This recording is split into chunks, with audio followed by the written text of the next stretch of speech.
It's Low Profile with Mark Lee Morrison, the podcast that brings you the best and brightest music underdogs you never knew you needed in your life. Today's episode finds Mark Lee in Claremont, California, where he sat and talked with Henry Barnes of Amps for Christ.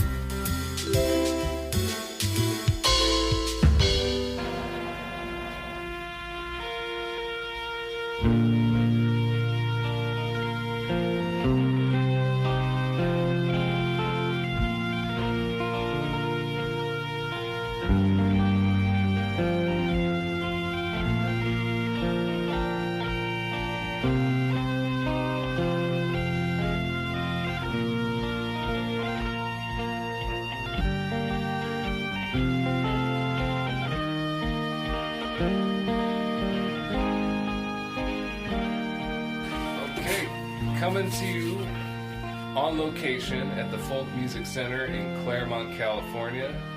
This is Low Profile with Mark Lee, yours truly, and I am joined today by a musician named Henry Barnes of the project Amps for Christ. And I've been listening to Amps for Christ for a little over a couple of decades, I guess, and I'm honored to be in your presence. Henry, welcome. Or, I guess...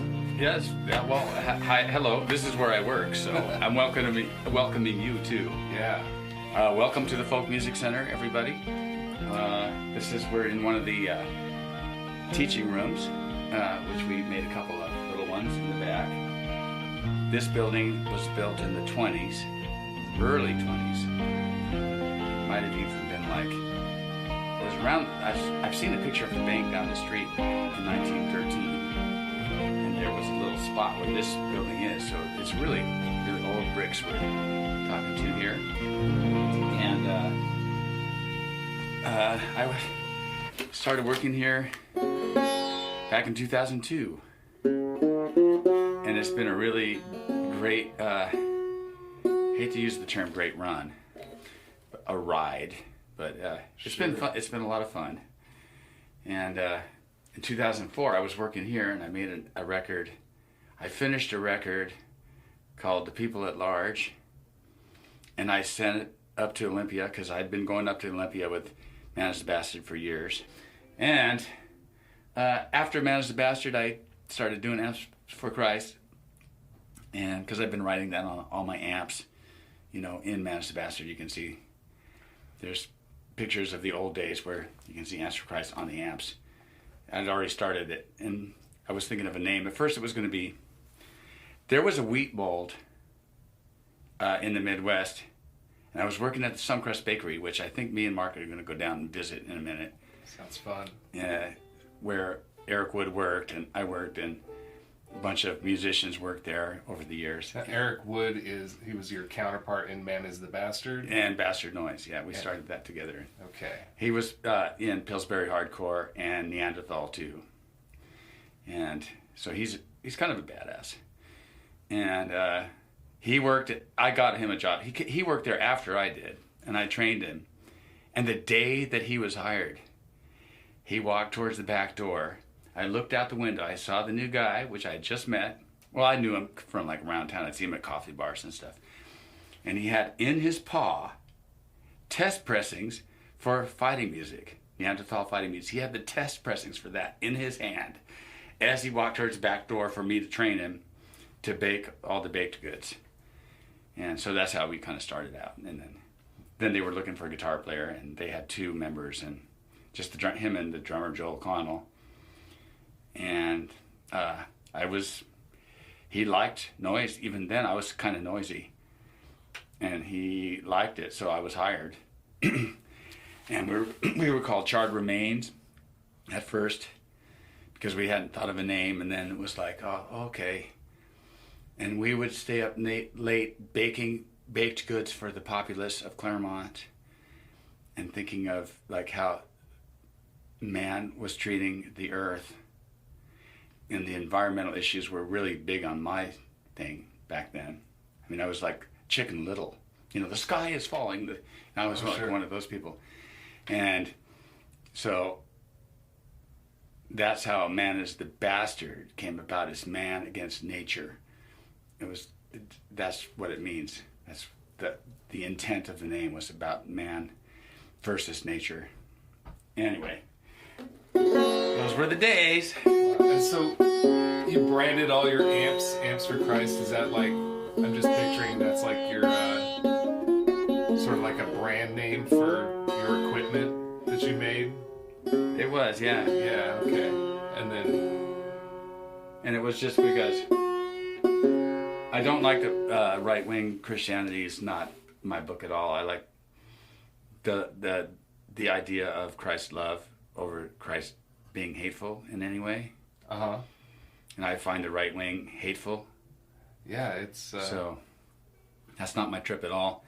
But I do respect the name of Christ, and I am a Christian. And that's what it's about. It's not a joke. But I don't want to be... I found the most Christ-like people that I met in the hardcore scene were devil worshippers. People who looked black and evil. Tattoos everywhere. You know, ripped up skin. Mean-looking people. And with bloody album covers, etc. Mm-hmm. I found them to be the nicest people I'd ever met. Right. You're not gonna walk around like that and being judgmental of others, I guess. It was kind of an eye-opener, yeah. Yeah. But that's where the name... And at the time there was Iconochrist, and there was all kinds of references in the hardcore scene to Christ in names. And lots of them were jokes. Sure. And some of them weren't jokes. Yeah, I wasn't sure what to think when I first discovered your music, the Amps for Christ music. Having grown up in an evangelical household myself. Wow. You know what I'm talking about then. Yeah, I know exactly what you're talking about. Yeah. But I was just, I was really intrigued by sort of the variety of just the different sounds you pulled into. The first album I heard was called The Beggar's Garden. And I couldn't identify a lot of the instruments on there. Reading the liner notes, I guess you built a lot of different like oscillators and things like that. One thing, we were listening to some of your records on the way down here to California in the van, and I remarked to my wife about how you could make any instrument sound like bagpipes. Yeah, well, that goes way back to when I was in high school.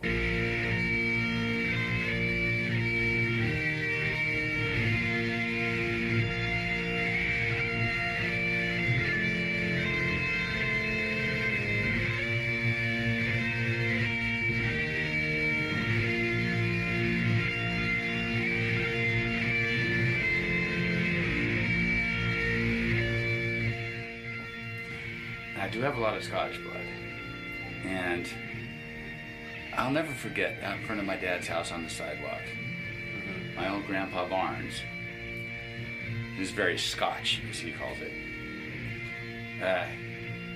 I had sent him some like distorted guitars where I was trying to sound like bagpipes when I was 15, and he said, "Why do you want to make your guitar sound like bagpipes?" And I was like, I didn't know what to tell him, this. And I've never changed. I mean, I'm still into that whole deal. Closest thing I ever got to bagpipes, actual sounding like bagpipes without actually blowing on one, was the Hammond chord organ, S6, from the 50s, tube organ. And man, I ran that thing backwards through some oscillators. And I had these backwards paths where it was doing, it's called feedback tone control and feedback dynamics. In other words, what was happening was it was, on a real bagpipe, how the high frequencies get attenuated. So it goes, the high ones are softer. And I got this preamp to do that perfectly with this old tube organ. And I got them tuned up well enough where it would do it. And it's a monophonic, which means it only plays the highest note you're hitting. And you can hold other notes and let go. And it increases the math of the keyboard, because then with one finger you can play 2 notes on and off. You let go and it's another note. You push down, it's 1 note. So with each finger you're playing 2 notes instead of 1, like a regular keyboard. So it makes it more like a wind instrument. And man, I got it to sound like bagpipes. I actually fooled people. They thought it was bagpipes, on the beginning of the it's on the beginning of the Plains of Alluvial cassette that was just a couple of years ago re-released on vinyl by Waterwing Records in Portland. My old friend Alex Yuzimoff, who did a 7-inch split with Answer Christ back in the day, called and his thing was called Yalopaz back then, with a J. Yeah. And so we did this split back then, and we've been friends ever since. Or before that we were friends, because when he was a kid, he used to watch Man as a Bastard in Orange County. And he was into electronics, and I had these preamps and oscillators, blasting with hardcore. That was my thing. I was kind of too lazy to play guitar, so... No, I wasn't too lazy, but I was into these... I had discovered oscillators just by accident, because I was in this band called The Dull in the 80s. Okay.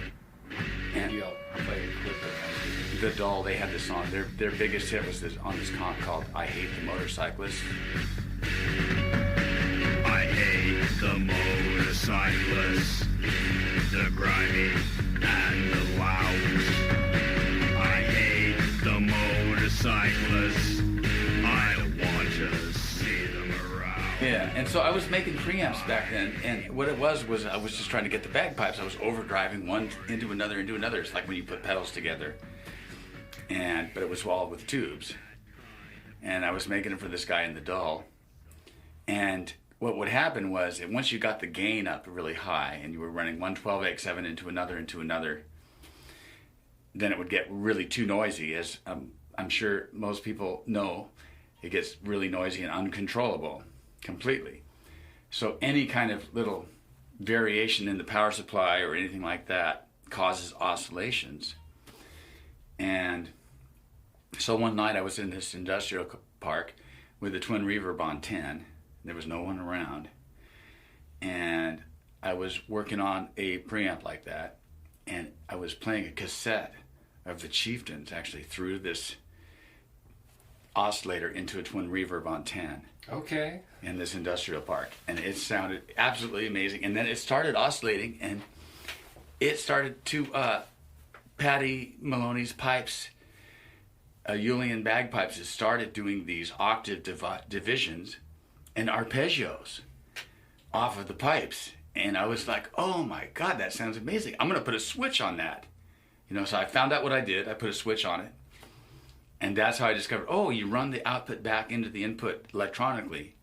Not like with a mic in front of a speaker, but you do it electronically in different phasings with different highs and low cuts. And you end up with an oscillator, a synthesizer, because it's synthesizing a sound at that point. Then it can go by itself. So it's like, you can make a tone all by itself. And that's when I discovered it. It was right before I joined Man as the Bastards, right before I met Wood. This was like weeks before that. And so I was kind of excited about it. Then I get in this band. And then a year into this band, I realized I could use this stuff with the guitar, because then you can trigger it. See, if you get the oscillation going and you hit it with enough gain, then you can make the guitar be the trigger. And then you can get it to oscillate and do things off the note you hit. You can hit it with this note, and you pump it through a bunch of gain, and it goes into something that's going wing, and then this one that hits it divides it up, and then it divides into like several different octaves, or maybe it's some very odd self-discriminating arpeggios. So anyway, then you can trigger it with a note. You trigger that whole thing with a note, and then you can actually play guitar through it or something, and then it becomes another thing on its own. And I realized about a year into Man as the Bastard that I could use that with the band. And I was using the oscillators for overdrives anyway, because they can be used just as an overdrive. Sure. If they're not switched to feeding back and stuff. And then we had some pretty amazing era, in the like 93, 92, where I was doing like full oscillations with a hardcore prog band, you know, like they were very progressive at that point. The drummer was practicing Tony Williams jazz licks all the time, and it was like we were progressive, hardcore, and but I would be running, instead of playing guitar, a lot of times I'd be running oscillators, you know, like along with the progressive, like 10-minute song with very syncopated, slow, written out, methodical parts. I would be doing this like improvised thing over the top of all electronics.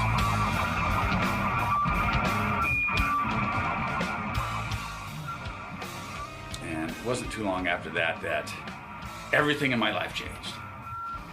And I split up with my girlfriend. I moved out of the house. I left Man as a Bastard. Everything, you know, it was like one of those flippers, you know, when you flip. Everything's Clean slate. Clean slate. You wake up the next day and you're not in the same situation at all that you were before. And then I was thinking, well, there's this wheat mold in the Midwest called vomit toxin. And we got this letter from our wheat supply company at the bakery, at Suncrust Bakery, where we all worked. And it said, due to the mold, vomit toxin, your price is going to go up like $12 a bag. And I was like, vomit toxin? That's a great name for a band, man. Maybe that's what I'll be. I'll be fine. You know, it's so a real. How did that go? It's a real thing. I made one cassette. I made a bunch of, but before anything ever actually came out as vomit toxin, I had thought about it more, and I'd looked at all my amps and seen the Amps for Christ written on there. I'll be Amps for Christ, and I'm going to be. Well, it's kind of a weird thing to have your name have Christ in it, and not be right-wing religious, because you know you're gonna have everybody ask you, what does it mean? What you're in this hardcore band, you know, you know you're sure you're not, you don't fit the mold. Mm-hmm. And so I've been asked about that a lot, and you know it really boils down to actually. It boils down to life and death. And that is Jesus saying, if you're embarrassed of me in front of men, I will be embarrassed of you in front of the Father, in front of God. And I did not want that. So I said, I'm going to be unembarrassed of being Christian. So I'm going to use the name Christ in this hardcore band, and I'm going to be unembarrassed. And hopefully, when I die, Christ won't be embarrassed of me. That's what it's about for me. That's why the name. It's pretty heavy duty. It has nothing to do with the right-wing church. It has nothing to do with destroying the earth, thinking it's okay to destroy the earth because Armageddon's already coming. So we're just going to go ahead and speed up this process. I hate that. Yeah. I talked to an old biker friend of mine who doesn't have that much longer on the earth. He said he thought that Armageddon was a personal thing for everybody. Everybody has their own Armageddon. This is a guy that's dying. That's pretty heavy. I was like, okay, whatever you say, Bo. I guess everybody does have their own Armageddon when you get to be to the point where you're bedridden and you know you're going out, which is his case. Yeah. Okay. He's like, okay, well, the way I look at it, everybody's got their own personal Armageddon. That's what it means. It doesn't mean it's okay. I mean, as far as Revelation, because I was asking him about Revelations, because a friend of mine was saying that he thought that Revelations negates the Bible, negates all the good stuff that Christ did. Christ's own acts on earth when he was here, according to what is said, is that it was about love and forgiveness. And then you get to Revelation and it's about the sword and killing everybody who doesn't believe you. And so he's like, okay, well that kind of negates that. It's like, is that stuck in later by some other philosophy people, you know, people that believe in a completely different hateful philosophy, put Revelations in at the end? That's his opinion, okay? This is a friend of mine's opinion. Mm-hmm. And so he got me thinking about it. So that's why I asked Bo about it. I said, well, hey, the old biker dude. I said, he's got an old Harley trike in storage he likes. I said, well, what do you think about Revelations? He said, well, Armageddon, I think that's a personal thing. I think everybody has their own personal Armageddon. Okay. Thank you, Bo. Anyway. You can interpret that text a lot of different ways. Yeah. So I'm going to have to read it again. To say? Exactly. Well, at the beginning, it sounds like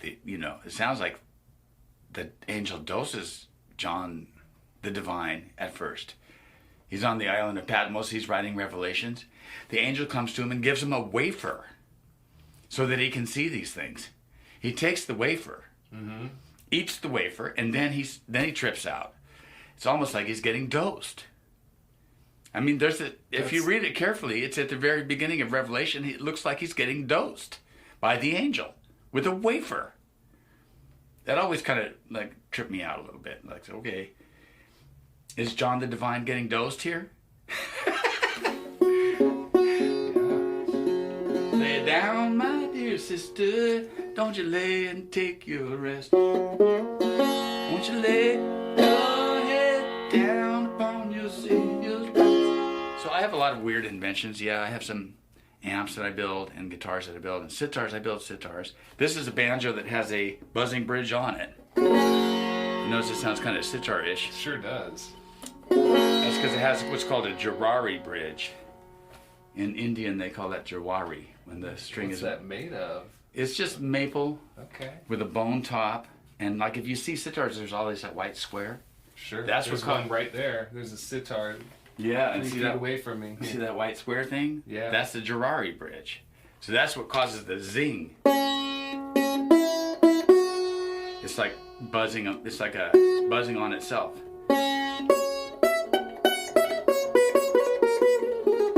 So I just made that for the banjo. I called this the Serbanjar. Hey. Like sitar half. Yeah. Hybrid.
I want to talk about your repertoire a little bit.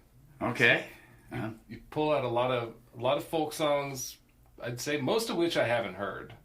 I was reading the liner notes for your album Circuits, and talked about wanting to find a female singer to sing the parts that your mother sang. Yeah. Like to you as lullabies.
was about 5, my mom got a job teaching English at this all-girls school in Claremont called Girls Collegiate. And she was teaching English there, and she decided that she would bring me and my brother down and have us sing ballads for her students. So every year, starting when I was about 5, we'd go, and she had us learn all these ballads, and she'd sing the 2 parts, you know, like some of them were answer and response. And like I was thinking about doing this one today, which is just, it's her version of The Night on the Road, which is like the English version is really happy, American version less happy, and it's about the devil meeting the kid on the road. But that's 2 parts. My mom used to have me be the child, and she would be the devil. It's a nice little role play. Yeah, a little role play, yeah. Oh, what have you got there? Would be my mom, and I'd say, "Said the night on the road," and I'd say, at like 5 years old, "Oh, I have got my bread and cheese," said the child as he stood. And we'd sing together, "For she stood, and he stood, and it's well that he stood. Oh, I have got my bread and cheese," said the child as he stood. And the devil would talk again and be my mom. So we had a few of those things where she'd do that. And she would take us to class, and we'd do the Wife of Usher's Well. It's about this wife that sends her 3 sons away and they die in the ocean. And then she says that she wishes the floods would never stop, or the storms would never stop, until she sees her sons again. So they come as ghosts, and they stay the night with her. That one's heavy. Whew. Yeah. Away they go. Bars. Let's see. It's a minor one. That one's a little. Let me see if I turn this to minor.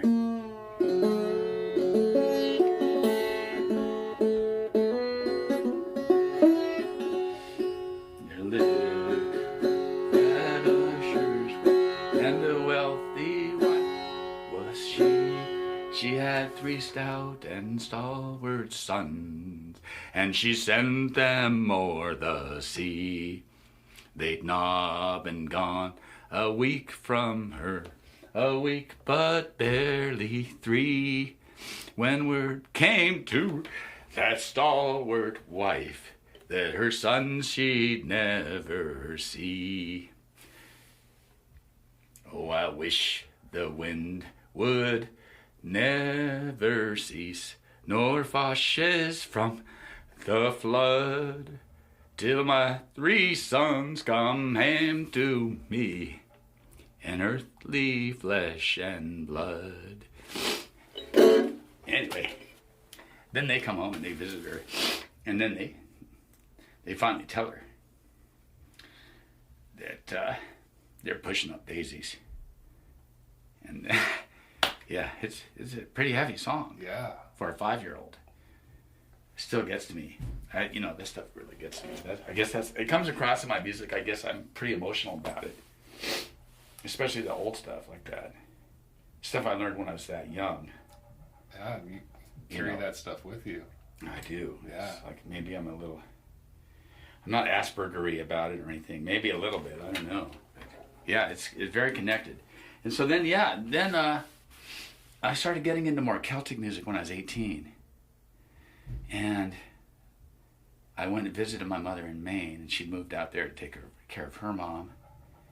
And I stole a cassette from her. She'd made off vinyl record. She'd made this like mixed cassette of all her favorite Celtic bands. And it was on this shelf. And I'd only seen her like once in 10 years. And I just grabbed it. And I got back to California and I started playing all the songs on it and stuff. And it was like, there was all this, she was into all the, like the Planksty and the Bothy Band and like all the early, and the Daidanon and the early 70s Celtic bands from Ireland and Scotland and England, like the Steel Ice Band. And they were kind of like, that kind of stuff was on this cassette. And so there's her favorites. And then some more traditional stuff like Gene Redpath and stuff were on this cassette. So, and I thought it was magical. I having a time and leisure, I spent a vacant hour at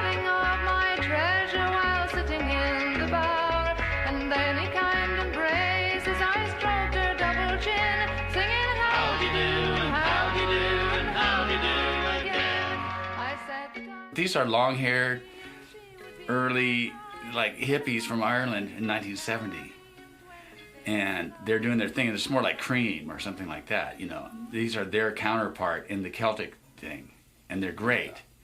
It's some of the greatest musicians ever there, you know. So anyway, I was into that kind of thing, and then, not that I could ever play it, you know, but I did learn to sing some of the songs. And yeah, I started out on guitar, and I actually got in a band when I was in 3rd grade, and we did Clementine, the Red River Valley, Drunken Sailor, What Shall We Do with a Drunken Sailor? That might have been a little prophetic. We had some songs like that. I remember one of the guys' names was Robert Flagg.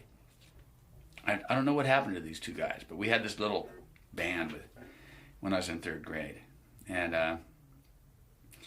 I took some folk lessons from one of my mom's friends and learned like the basic chords, A, E, and D and stuff. And, you know, so I started pretty early. And by the time I was 14 in high school, I joined up with stage band, the jazz band at Claremont High School. And nobody else joined up that year, so I made it. Otherwise, I probably wouldn't have, you know. So, you know any jazz? No. Know how to read music? No.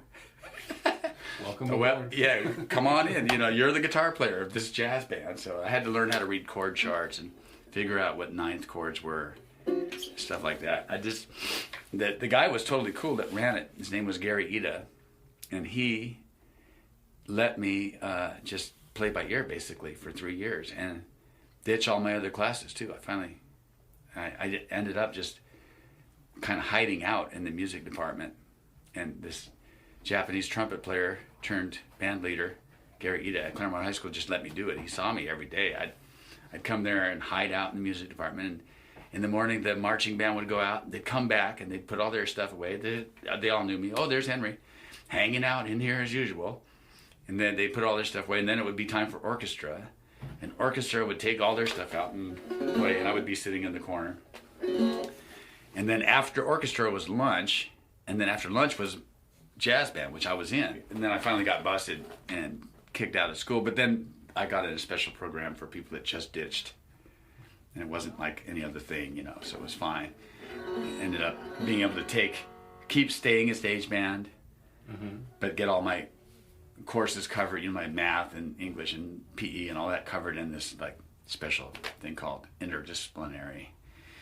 And it was totally great. I mean, PE was playing volleyball and riding bicycles around, and or going hiking, something like that. That was PE. And we got to teach our own classes. So me and my friend Pepper, that was also in stage band, we taught a class on guitar. We brought in Hendrix and Robert Johnson records and played them for the rest of the class on this little turntable. So I mean, it turned out really good, but it was kind of hellish at the time that my dad found out I'd been ditching every class except for music. And I was faking PE. You know, I'd stand behind somebody who was suited up in the morning before I went to the music room. And when the coach called my name, he'd say, Henry Barnes, I'd stand behind this other guy that was suited up, and I'd go, here! And then I'd take off and go. I got away with that for like 6 months. I mean, most of the year I got away, and then he busted me at the end of the year, so it was kind of traumatic. My dad's like, why did you ditch this class? And why did you ditch this class? And I was like, I don't know, you know, like the teacher didn't like me. How about that? In my algebra class, the teacher did not like me. Put me in the back of the class. So I just, when I found out I wasn't getting busted for not going, I just didn't go. What do, you know? Yeah. I don't advise that. Yeah, live and learn. Yeah.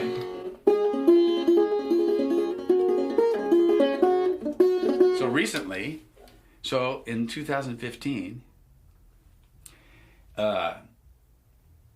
Peter Harper, who was working here at the time, goes, hey, Henry, there's this girl and this guy out here. They want to talk to you.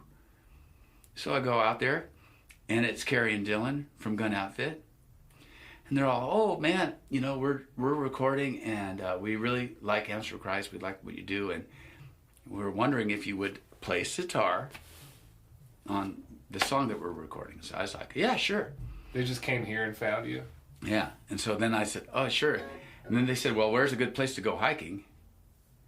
And I said, well, you go a couple blocks that way, and then you go straight up into the foothills. It winds up, and there's this place called Johnson's Pasture north of Claremont. This is like a hiking area. It's beautiful. And I said, yeah, go up there. So they turned around and went up there. And then I felt guilty about not going. Because they came in on Sunday. I wasn't actually supposed to be working. It was kind of like today. It was a Sunday. I wasn't actually working.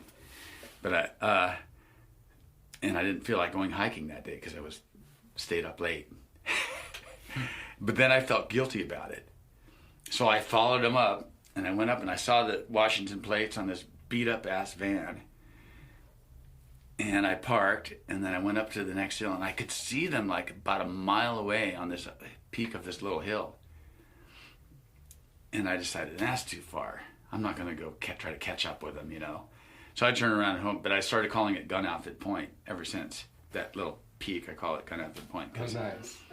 And so then I went and recorded with them some sitar stuff. Sight unseen, you hadn't heard They gave me a record that day. They gave you a record. Oh, okay. Yeah. Yeah. They gave me Hard Coming Down.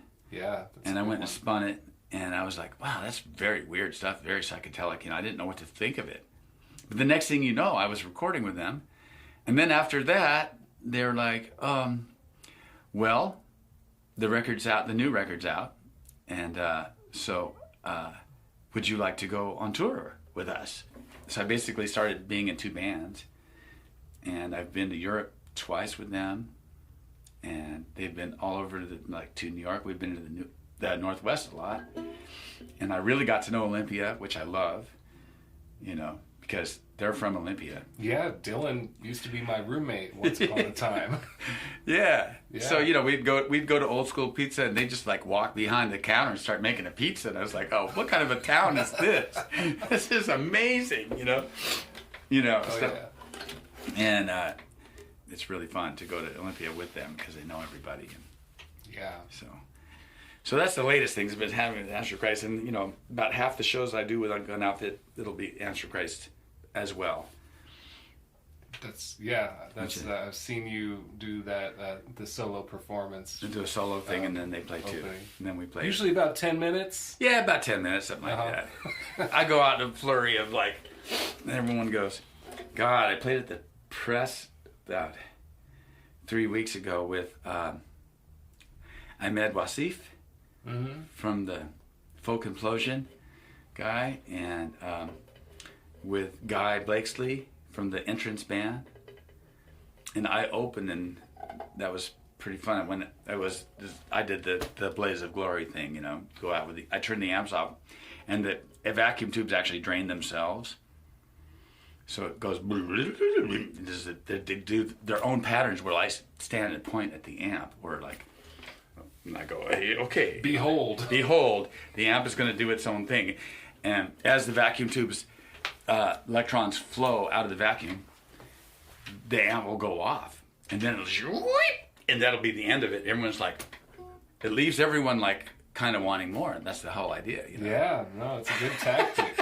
But then you go on to, continue to do your shit that you do as a member of Gun Outfit. Right. And play slide and stuff. It really, it really adds a lot of flavor to their sound that they've already, they've been building for a while. Well, the thing about Dylan is, his songs are deep. It's true. He kind of empathizes a lot with people. He wrote a song about the fires, for instance, when we were driving up to play with Woods, and we were driving up north, and Big Sur was on fire. From the whole Monterey Bay area was just covered in smoke, and went all the way up to the 5. I mean, it looked hellish. And so Dylan wrote a song about that, and it's a beautiful song, and you could tell he was empathizing with the people that live there. I want to live in a different way. I want to die in a different way. It was about those fires. I want to live in a different way. It's time to renegotiate.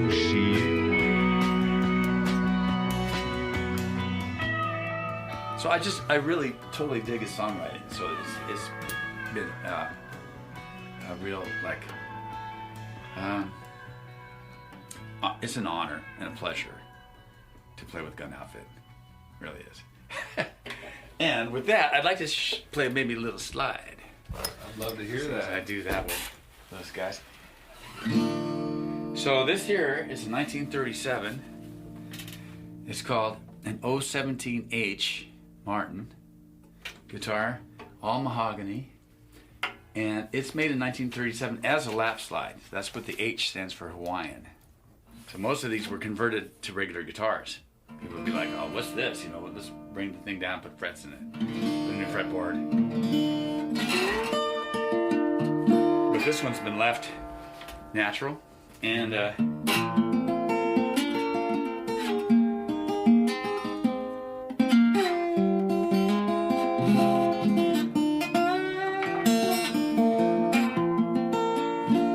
kind of see why I like it. Oh, yeah. I've been joking about maybe Ellen giving it to me for Christmas, but you know, it'd be quite a bonus, wouldn't it? At it's $3,500. Oh yeah. It's 0017H. It's 1937 Hawaiian.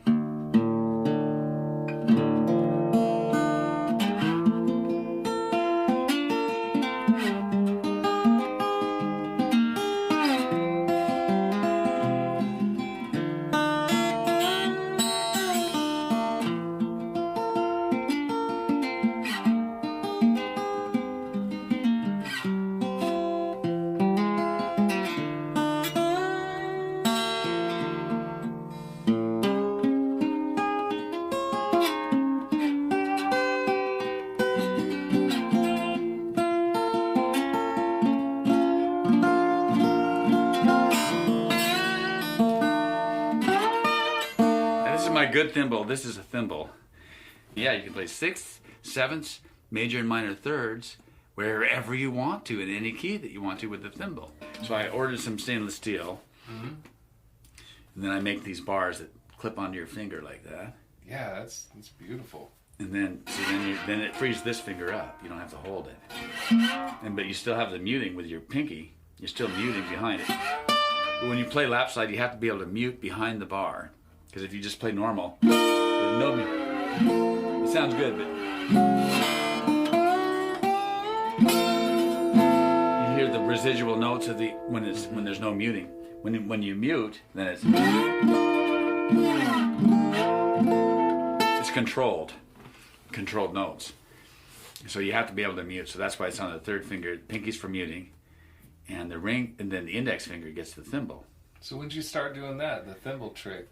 Man, it's just developed over time. It was like, at first I decided I was just using bars, and I was holding them with my thumb like this, with no, but I would run into the shoulder of the slide.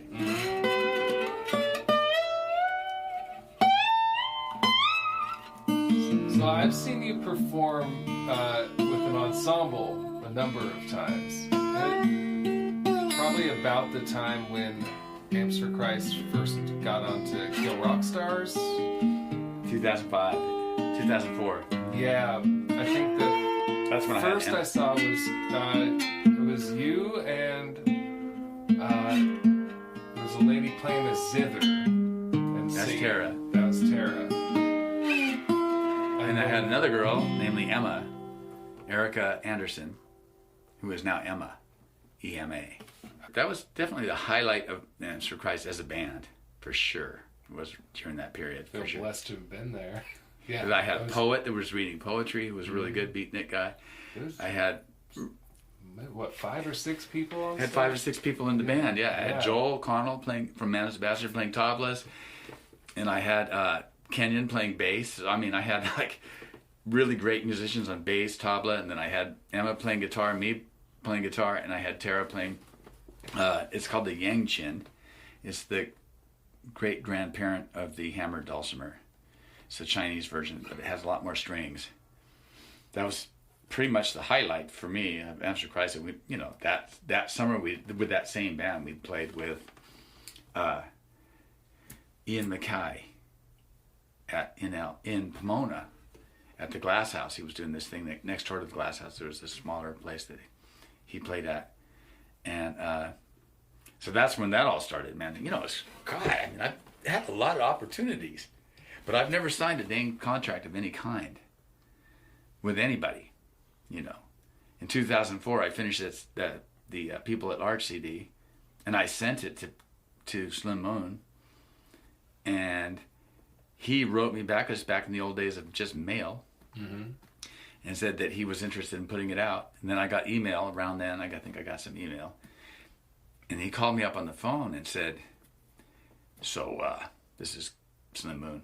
Who's your publicist?" And I was like, I didn't even know what a publicist was. I was like, "Publicist? Oh." He goes, "We'll assign one for you." Okay. And he said, "Well, who's your mastering guy?" And at the time, I knew this guy that knew people at Capitol. He said, "Well, tell him you know me, and you know you'll get a really good deal at Capitol." So I called the Capitol Records, asked for the guy. The guy's like, "Oh, who's this?" "Oh, I'm friends with this friend of yours." He goes, "Oh, okay. Well, that's $2,000 then for you, to master one CD." And I was like, "I'll do it myself." I gave myself some German name. If you look at who mastered People at Large, it was me, and I gave myself a German name because I went to Borders Books and read all these mastering books. There you go. They had it was called the Handbook for Mastering Engineers, put out by Mix Magazine. Had all these interviews, and I just read the whole book. I would sit on the couches at Borders, reading this whole mastering book. So I just tried, I mastered that one myself and gave myself, and they all had German names and stuff. A lot of these high-end mastering engineers had German names. So I said, I'll just give myself a German name. But I told Slim, I forget what it was, like Duschenhauser or something, I forget. But is he privy to this, or is he going to? No, he doesn't know about that. I never told him. I made up a German name. Wow. And what about and then after the People at Large, AFC did. We did the every Ashes. No, after that we did every 11 seconds.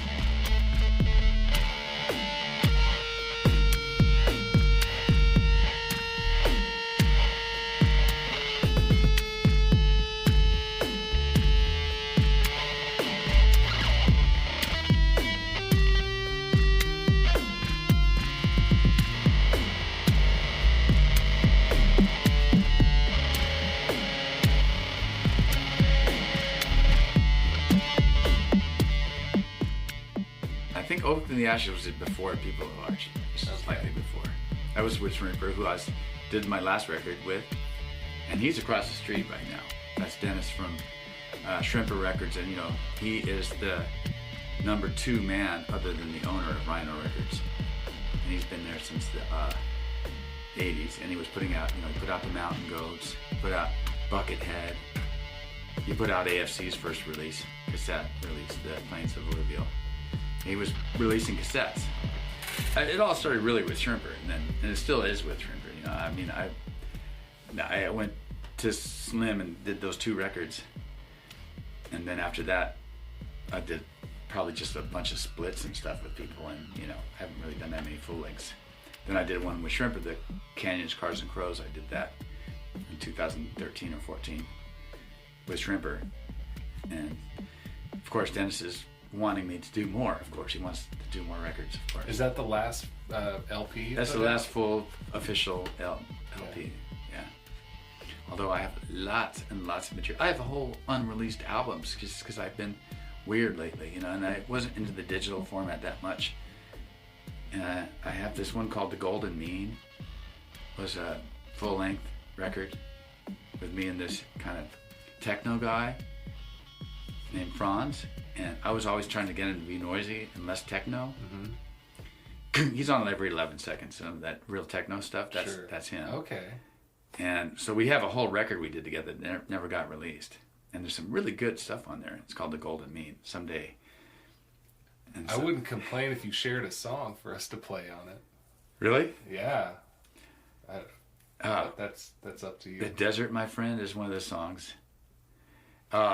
We're going out to the desert, my friend. Going riding in the desert, my friend.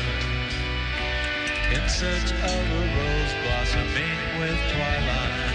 Off to the river's end, we're going riding in the desert, my friends. We're going riding in the desert, my friends. In search of a rose blossoming with twilight. Off to the river's end. Even in the shadow of the mount, we'll never suffer from a spiritual drought. I can see the oasis filled with the gracious drop of the water of life. Drop of the water of life. Drop of the water of life. With a band of friends by my side, I have nothing to fear. In the desert night, I'm on a quest to find my vision. Together we'll make the right decision. So far away from the city lights, I'll forget disappointments of modern life. You can come along if you're willing. Forget what you know about formal living. Going out in the desert, my friend. Anyway, it goes like that. It's a really good song. Gonna be in Claremont for a few days, or? Oh, I reckon maybe like another hour or two. Okay. Well, Hey, let's go to Suncrest. Yeah, let's do it. All right. Check it out.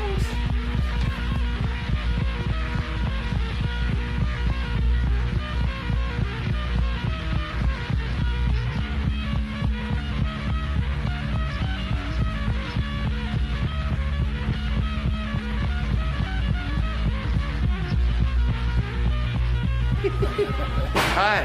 How are you? Good. How are you doing? I'm good. How are you? Get ready for the holidays? Yeah. Want a coffee?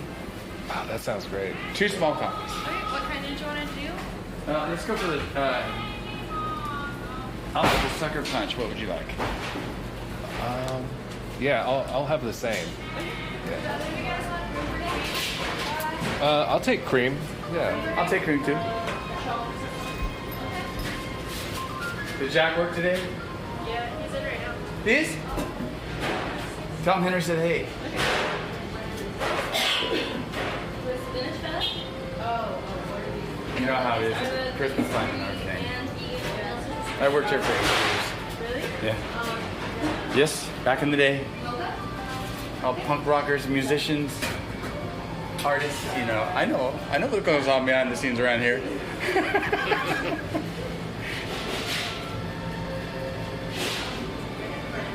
All right, well, before we go out, officially, Henry, thank you so much for doing this show. Thanks, Mark.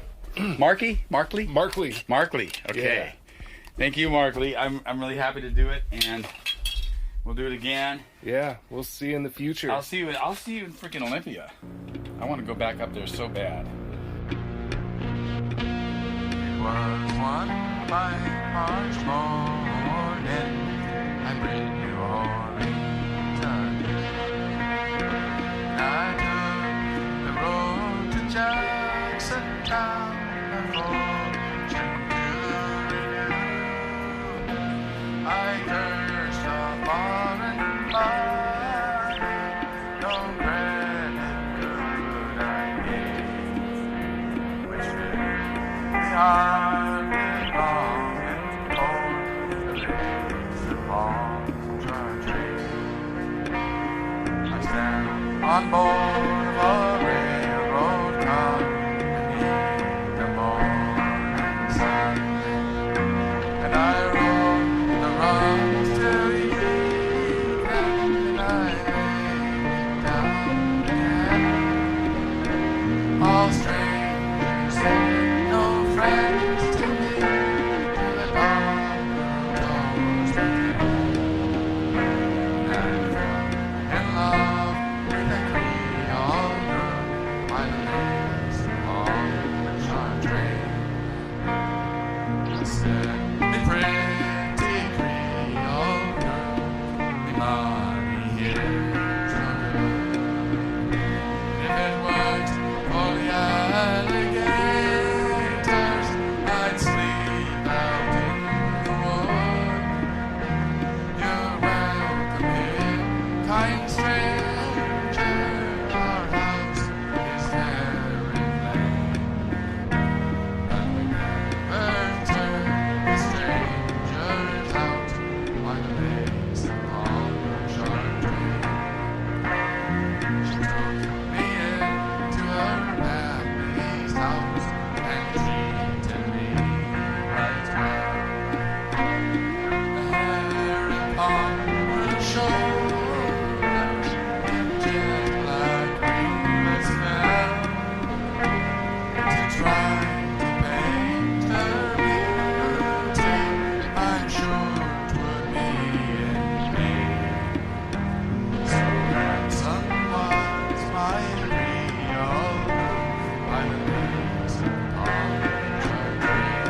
Hi, my name is Hannah, and Mark Lee asked me to read this outro for this episode.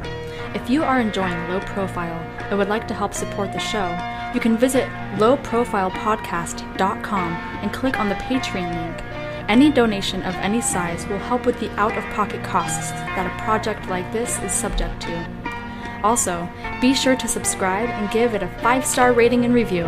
Thanks for listening and have a blessed day.